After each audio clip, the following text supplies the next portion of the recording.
outside Gettysburg. In the last year, President Abraham Lincoln has fired 5 commanders of the Union Army. Commander number 6, George Meade. Proud, explosive, a West Pointer like Robert E. Lee. Just 3 days on the job. When the messenger brought the news of his promotion, he thought he was being arrested. But Meade arrives with an advantage: the high ground. As a topographical engineer, he knows how to use it. He positions his troops to take advantage of the terrain, placing them on Little Round Top, Cemetery Ridge, Cemetery Hill, and Culp's Hill. A defensive line in the shape of a fish hook. As Confederate troops flood into Gettysburg, Meade can move his men to answer attacks from any direction. Union forces had interior lines in this defensive position. That is, their right flank was very close to the left flank, and they could move reinforcements from one flank to another, made it a perfect defensive position.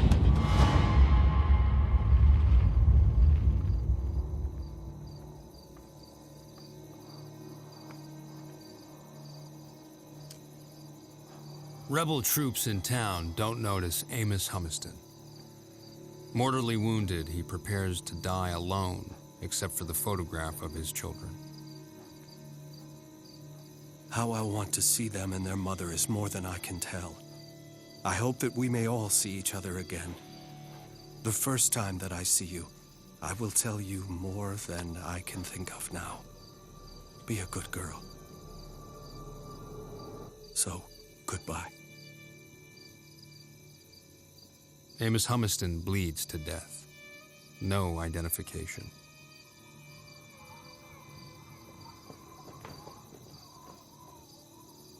The fear of dying anonymously haunts troops on both sides.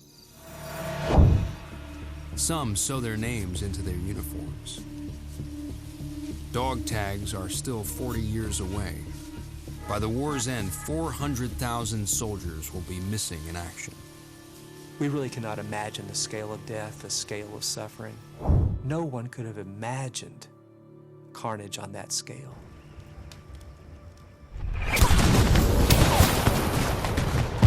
Day 2 at Gettysburg brings more devastation and a daring all-out rebel assault. At stake, victory at Gettysburg and maybe the Civil War.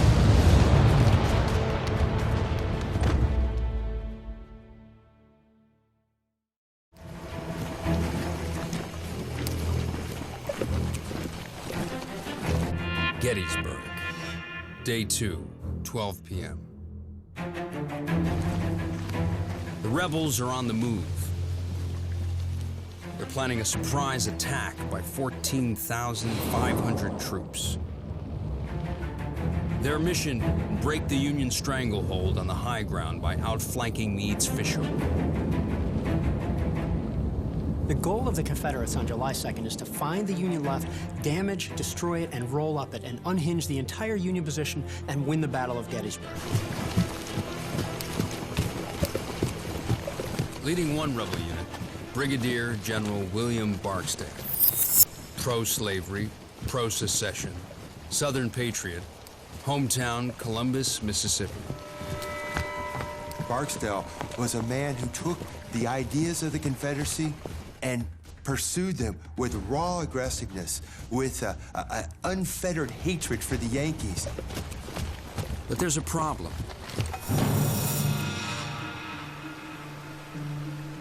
The land ahead of him was not scouted. Because Lee's cavalry is missing. They're 12 miles to the south raiding supplies. The cavalry, the eyes and ears of an army, is no longer in communication with Lee. Lee is blind on the battlefield. And that means that he doesn't know what the Union is up to. And that, of course, is going to cripple any army. Without cavalry to guide them, the rebel troops nearly march into plain sight of a Union position. Barksdale and the entire attack have to find another route. A costly delay adding 2 hours to their march. time that lets Meade reinforce his defenses. People often ask me, what if they had machine guns in the Civil War? I always say, forget all that. One set of walkie-talkies could have changed the outcome of the Civil War. 3 miles away, George Meade also has a problem. Just 3 days on the job, he's lost telegraph contact with Washington, D.C. Invented 25 years earlier, the telegraph is changing the way the Civil War battles are fought. President Abraham Lincoln, a hands-on commander-in-chief, likes rapid news from the field. The Signal Corps usually runs temporary lines to his generals at the front. But at Gettysburg, the field equipment hasn't arrived.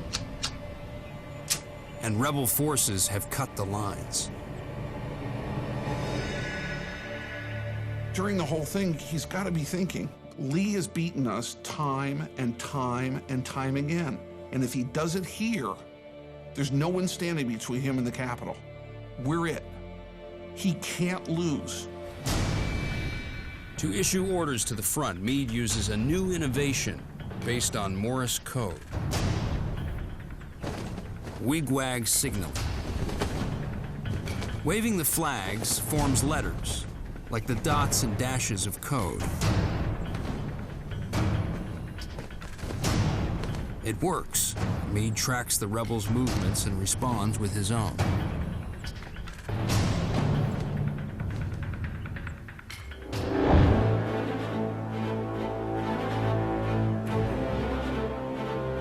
Meanwhile, on Culp's Hill, Rufus Dawes waits with what's left of his Iron Brigade unit.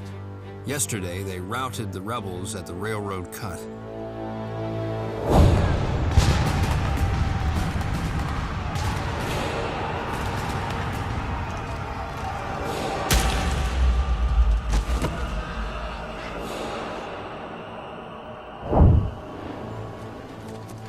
Today, they're with 11,500 men defending the Fishhook's right flank. Stretching over 3 miles, Meade's Fishhook is formidable. Heavy defenses along the high ground make the Union line almost impenetrable as long as troops stay in position.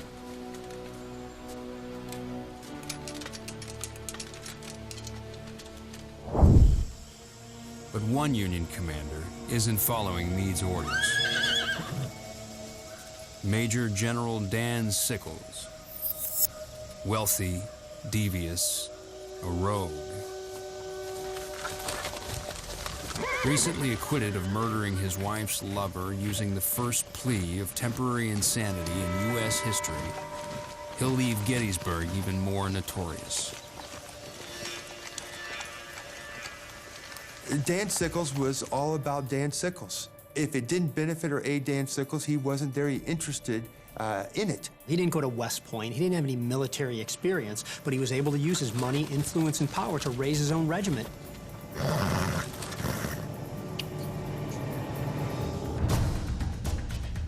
Against Meade's orders, Sickles moves his 3rd Corps too far forward, fracturing the Fishhook and leaving the flanks exposed. A blunder that could cost the Union the battle, and maybe the war.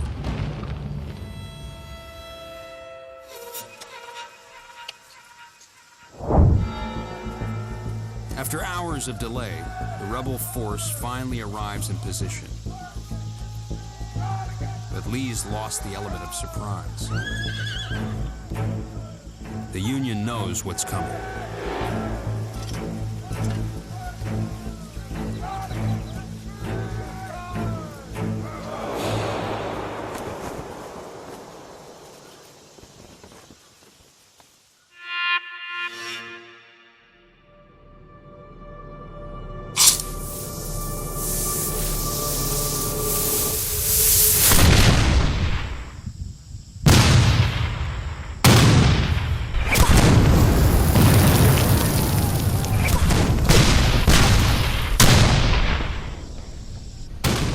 Hill, Dawes hears the assault begin.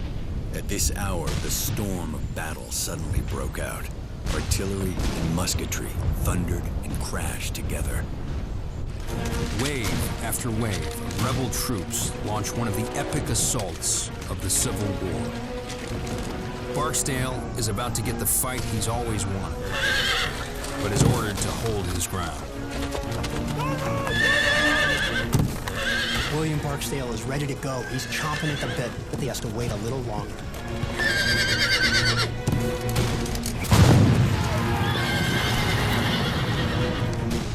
The plan is to take 10 Confederate brigades and attack with them 2 at a time. One brigade striking the enemy, then 15 or 30 minutes later, the next one strikes the enemy, and then the next and the next. Fights that are now burned into the pages of American history. Devil's Den, Little Round Top, the Wheat Field, the Peach Orchard, and Cemetery Ridge. Barksdale can see that Sickles' mistake has left the Union vulnerable, creating the South's best chance for victory. But he is still under orders to hold his men back.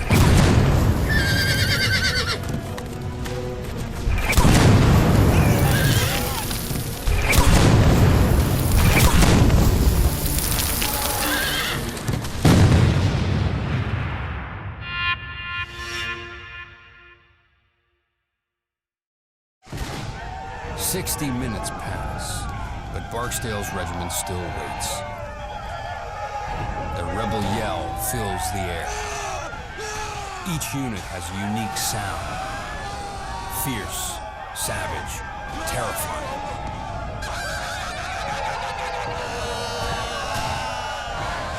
With Barksdale, Private Joseph Lord, 21 years old, laborer, hometown, Big Oak, Mississippi.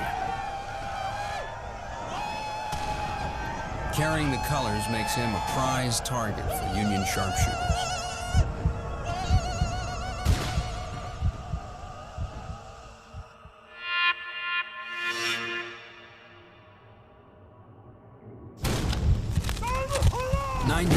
After the start of the initial attacks, Barksdale and his men are finally unleashed.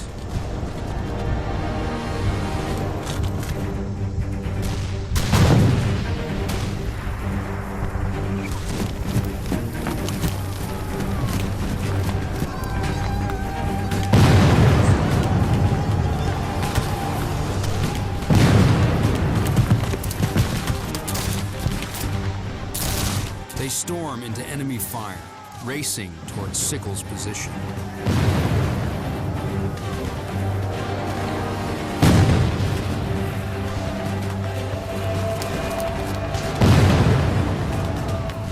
What happens next could change the course of the war.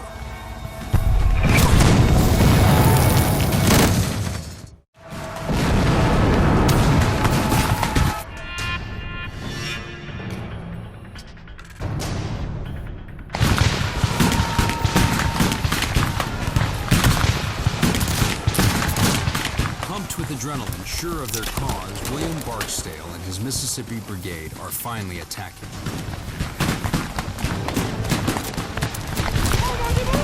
His 1,600 men are part of a massive offensive.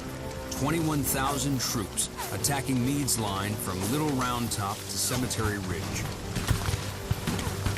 An all-out assault to win the Civil War now.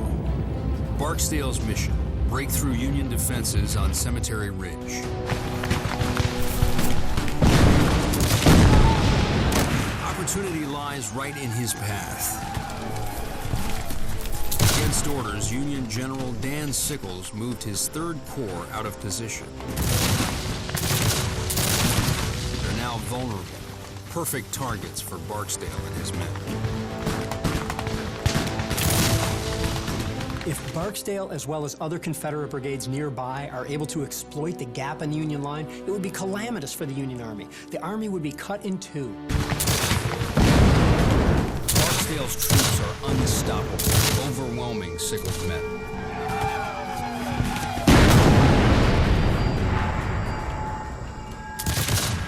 Their defenses start to collapse. Meade's entire line could be next. William Barksdale, his troops hit the Yankees like a hammer. He rolls over those Union troops, captures several hundred, if not more than that, of the Union troops, and continues on in several directions towards Cemetery Ridge.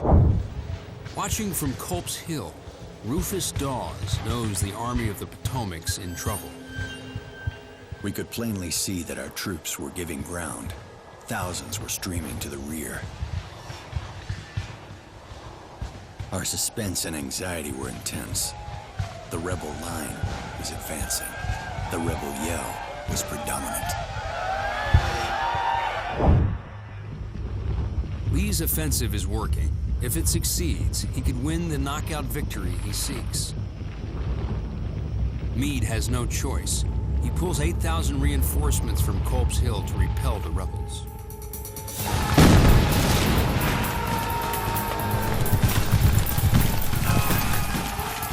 Charging towards Cemetery Ridge, Barksdale and Lloyd advance 600 yards through a barrage of enemy fire.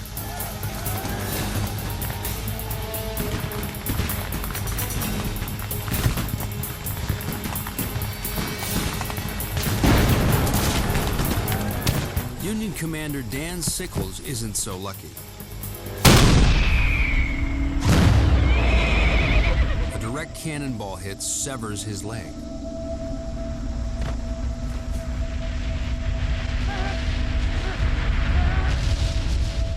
One Yankee officer jokes it's bad news for Sickles, but good news for the Union.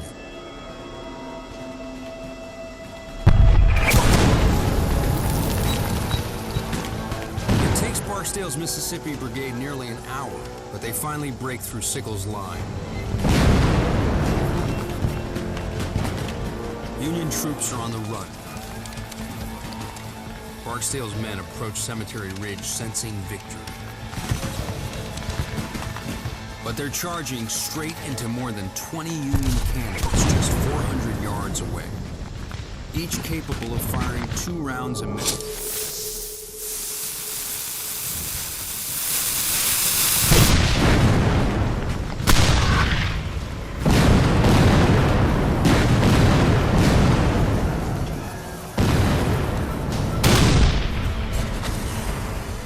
An exploding bag of gunpowder rockets a 12-pound cannonball of solid iron at 1,400 feet per second.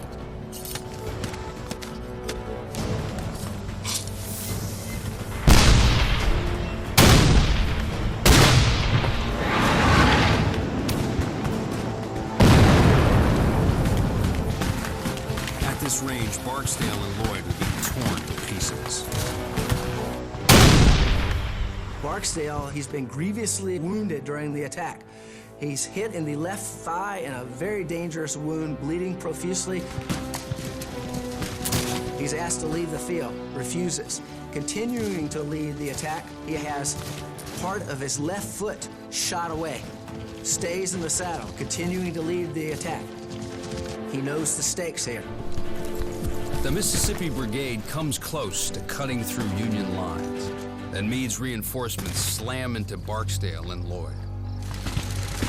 I turn again to the front and see the enemy bursting through the bushes and firing at us.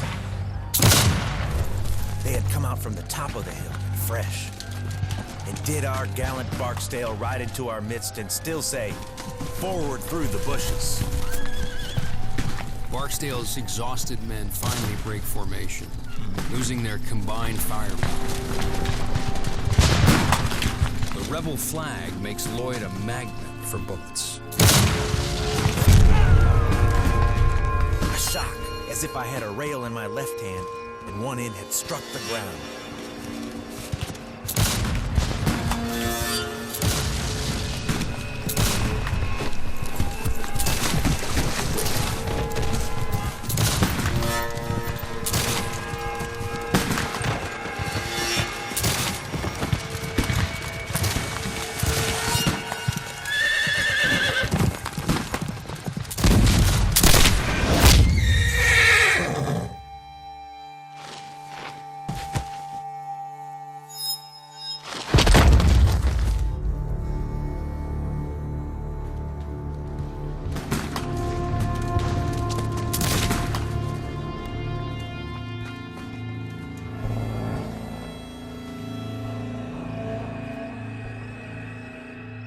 The Union line marches over.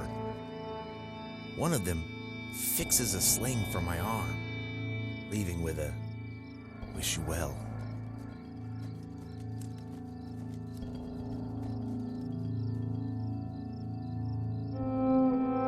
50% of Barksdale's brigade are dead, wounded, or captured.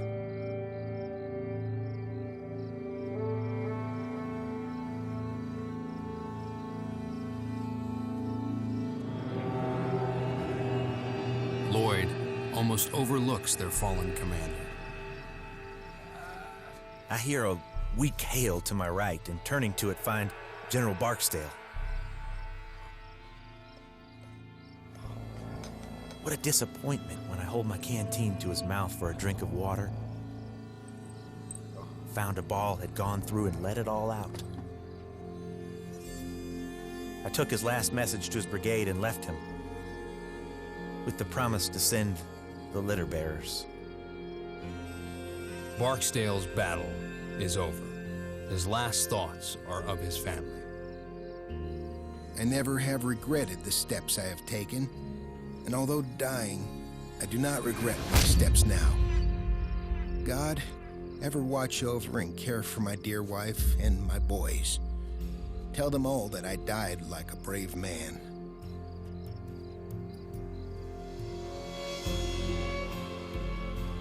You have to wonder if he was thinking, I'm going to end the war. I'm going to be the great instrument that is going to break that Union line in half and destroy the Army of the Potomac and remove it from my army's opposition for once and forever. And his troops' performance there was unbelievable and very nearly succeeded. Meade's fishhook has held. This offensive is over. Confederate General Longstreet will call it the best 3 hours fighting ever done by any troops on any battlefield.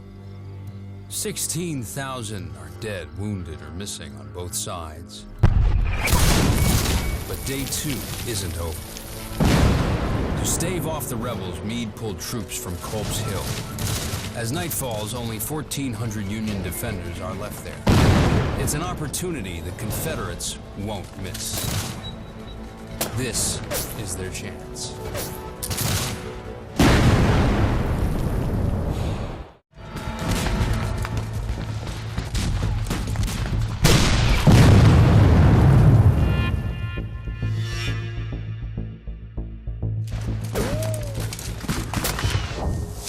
On Culp's Hill, Robert E. Lee spies a new chance for victory.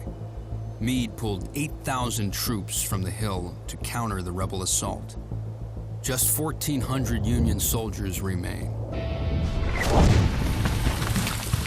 Now 4,500 rebels are moving in for the kill.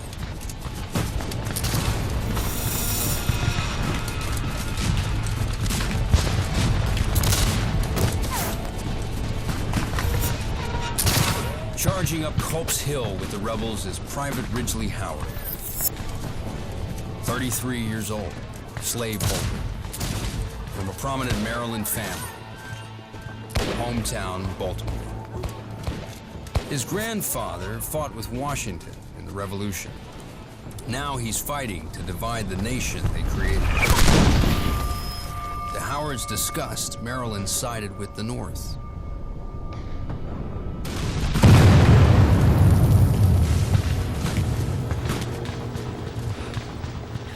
Maryland was badly divided. The eastern part of the state, slavery was entrenched, embedded. Ridgely Howard came from that plantation economy, from the slaveholding class.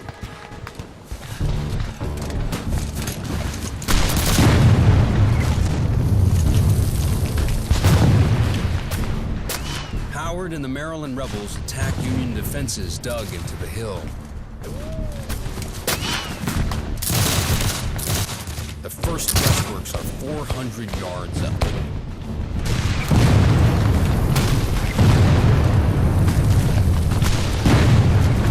It's chaos. Bullets and shells fly in all directions.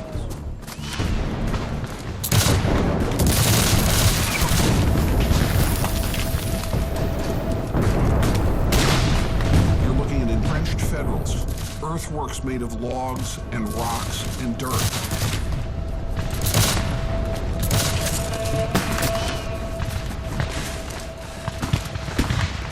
You've got to be thinking to yourself, this is my last fight. I'm not coming back from this.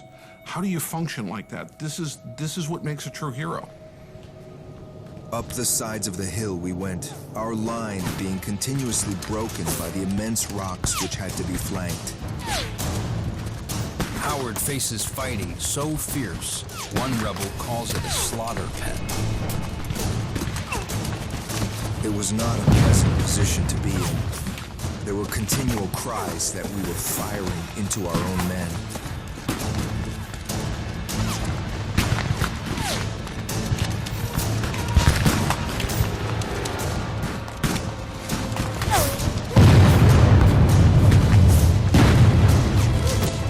Rebel troops claw their way up Lower Culp's Hill at a terrible cost. The prize is worth it. Beyond Culp's Hill lies the Baltimore Pike, the Union's main supply route and line of retreat. If the Confederates capture Culp's Hill and control that point, the Union Army has to leave. After 2 days of battle, wounded from both sides pour into makeshift field hospitals. At one, Private Joseph Lloyd is about to lose his arm. Barksdale's color guard, he's 23. During the Civil War, 2 soldiers will die of disease after medical care for every one killed in battle. The quickest solution to most serious limb injuries is amputation. Medicine is in its infancy, but anesthesia is available. Chloroform was recently discovered, and morphine administered liberally. 1,000 gallons of whiskey are also on hand. Confederate surgeon LeGrand Wilson has been treating casualties continuously since last night.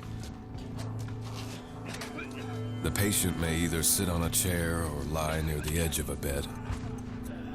The tourniquet is to be applied.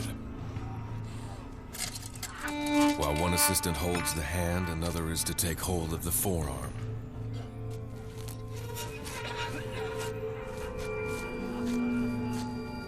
The average amputation takes 12 minutes. No antibiotics, no knowledge of infection. They don't even stop to wash their hands or instruments. Surgeons work round the clock. It's the source of the term old sawbones. Lloyd will be one of the lucky ones. The odds of surviving an arm amputation, 77%.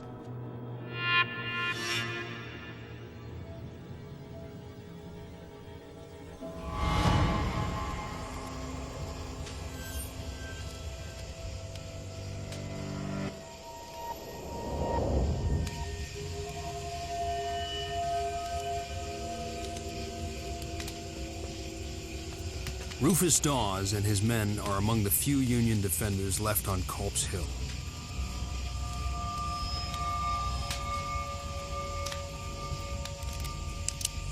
They move down to counterattack.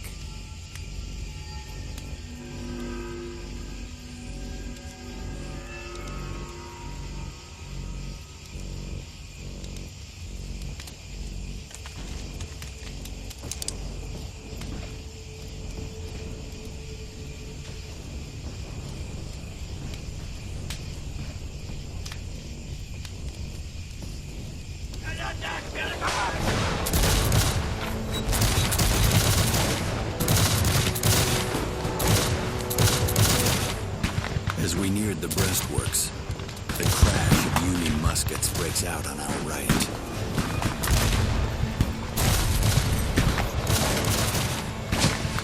The darkness and the suddenness of our arrival caused the enemy to fire wildly.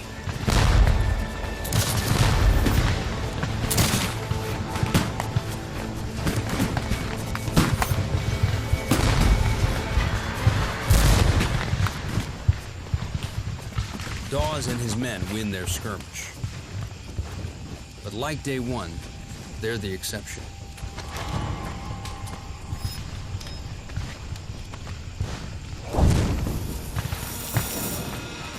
Nearby, Ridgely Howard's unit captures a key section of breastworks. They keep advancing against heavy enemy fire. The Federals opened on us from front, left, flank, and rear, and the firing was terrible, increasing with each step we took. Still, we pressed on.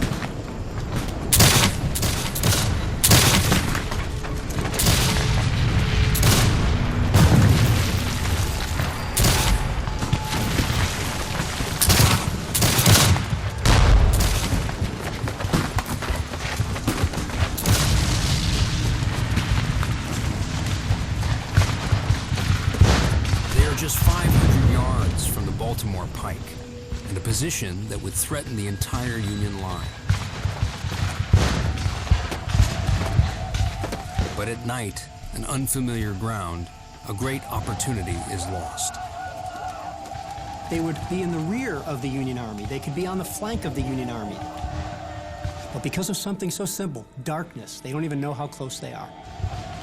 Unable to tell friend from foe, they cease firing. If the Confederates had managed to carry Culp's Hill on the evening of July 2nd and break through, they would have captured the Union communications line on Baltimore Pike. All of the supply wagons were there, reserve artillery was there. That would have forced Meade to retreat, and it could have been a major turning point in favor of Confederate victory.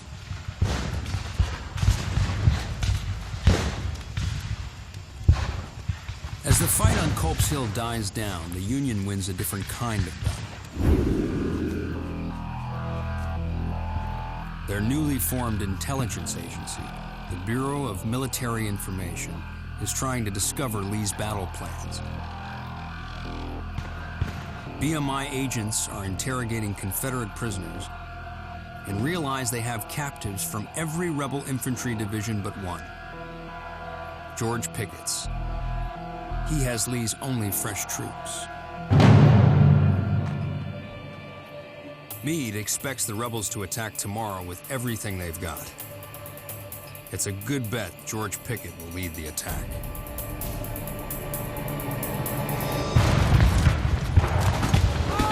Tomorrow, Ridgely Howard will face his Maryland neighbors in a fight to the death.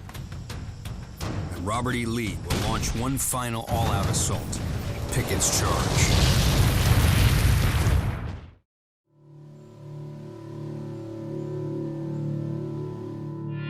Gettysburg.